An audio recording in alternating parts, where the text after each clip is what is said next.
Children who have loved science from a young age play with water in a unique way. By popping a balloon underwater the moment it bursts, it simulates a spectacular mushroom cloud-like scene. Place a half-filled oral liquid bottle upside down into a large beverage bottle filled with water, then tighten the cap. At this point, you can increase the pressure by squeezing the outer bottle to change the volume of the remaining air in the small bottle, thereby controlling the sinking and floating of the small bottle. This is the principle of how fish sink and float. How can you pour out a full bottle of water as quickly as possible? Simply rotate the bottle a few times before pouring, which will create a water vortex inside the bottle. This way, pouring the water can save half the time. This is the principle of the water vortex. Cover one end of an empty straw with your hand, then place the other end into the water.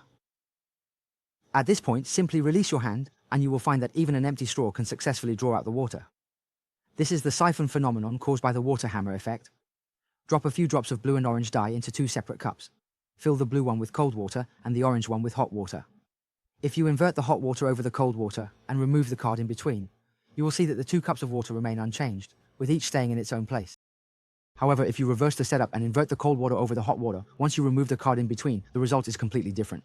The 2 cups of water immediately mix into another color. This is the phenomenon of thermal convection, where heat rises and cold sinks. Sprinkle pepper on a plate filled with water, and it will float evenly.